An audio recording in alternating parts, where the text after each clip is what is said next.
আসসালামু আলাইকুম। All BD challenge থেকে আপনাদের স্বাগতম।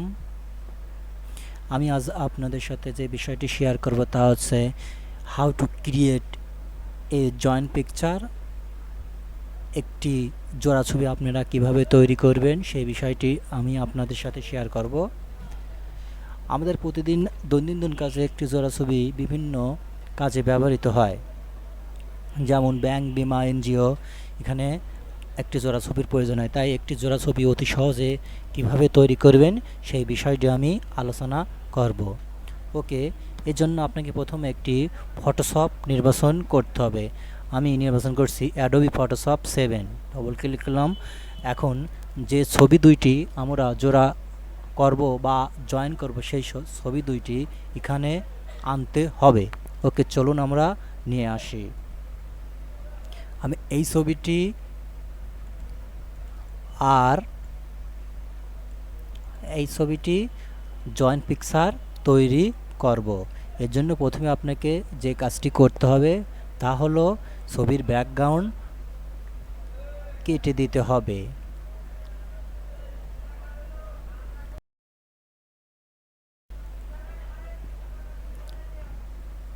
আপনাকে এর জন্য আপনি যে কাজটি করতে হবে তা হচ্ছে ছবির ব্যাকগ্রাউন্ড নীল করতে হবে। আমি এর জন্য প্রথমে ছবির ব্যাকগ্রাউন্ড নীল করব। এখানে ক্লিক করিলাম। এখন এখানে ব্যাকগ্রাউন্ডে এসে ডবল ক্লিক করতে হবে, ওকে দিতে হবে, ডিলিট বাটন চাপতে হবে। হ্যাঁ, দেখতে পাচ্ছেন ছবির ব্যাকগ্রাউন্ড সরে গেছে, কেটে গেছে। এখন এই ছবিটি আমি একই ফর্মুলা অনুসরণ করব। ওকে ক্লিক করিলাম, ডবল ক্লিক করিলাম, ওকে করিলাম, ডিলিট বাটন। হ্যাঁ, দুইটা ছবির ব্যাকগ্রাউন্ড নীল হয়ে গেছে বা কেটে গেছে।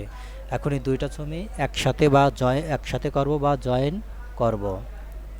ওকে, এর জন্য আপনাকে ছবির সিলেকশন বাটন সরানোর জন্য আপনাকে কন্ট্রোল ডি চাপতে হবে।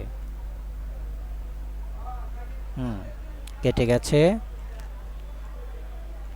এখন এই ছবিটির কাজ করতে হবে আমাদেরকে। প্রথমে এখানে ছবির মাপ দিতে হবে 40 mm, 50 mm। ওকে, ঠিক আছে। এখন ছবিটা আমাকে এইভাবে করবেন।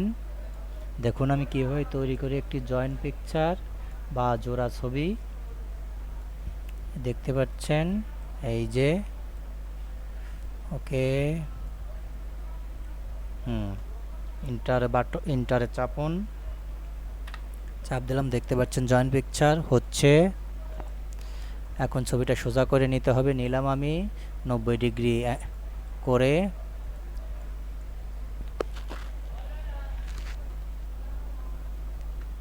ওকে, ঠিক আছে।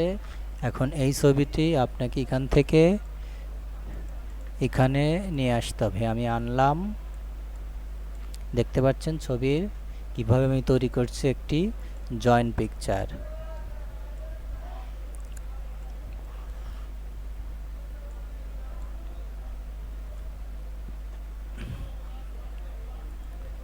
লেফট লাইনের ছবিটা একটু সরিয়ে দেব। এখন এখানে আপনার ইচ্ছা মতো কাজ করে, আপনার কাছে যেটা ভালো লাগবে ঠিক সেইভাবে এখানে আপনাকে কাজ করতে হবে। দেখুন জয়েন্ট ছবি হয়ে গেছে। এখন আপনাকে দুইটা লেয়ার একসাথে করতে হবে, এজন্য শিফট অল্টার বাটন ধরে ই বাটন চাপতে হবে। হ্যাঁ, লেয়ার একসাথে হয়ে গেছে। এখন আপনি এই ছবিটা ব্যাকগ্রাউন্ড কালার সিলেক্ট করবেন। এখানে আপনি সিলেক্টর বাটনে ক্লিক করে এখানে সিলেক্ট করুন। এখন আপনি যে কালারটি দিতে ইচ্ছুক সেখানে আসুন। ওকে, এখানে আসলাম। এখন ডিলিট বাটন চাপুন, কন্ট্রোল ডিলিট। হ্যাঁ, দেখতে পাচ্ছেন কন্ট্রোল অল্টার ডিলিট বাটন চাপলে আপনার ব্যাকগ্রাউন্ড কালার চেঞ্জ হয়ে যাবে। আপনার ইচ্ছা মতো যে কোনো কালার এখানে নিতে পারবেন। এখন আপনি কন্ট্রোল ডিলিট চাপলে সিলেকশন ক্যান্সেল হয়ে যাবে। হ্যাঁ, দেখতে পাচ্ছেন দুইটা ছবি আমরা একসাথে বা জোড়া ছবি তৈরি করছি। একটা জয়েন্ট পিকচার। এটা আমাদের বিভিন্ন কাজে ব্যবহৃত হয়। আশা করি আপনার এই ভিডিওটি অনেক উপকৃত হবেন এবং বিভিন্ন কাজে আসবে।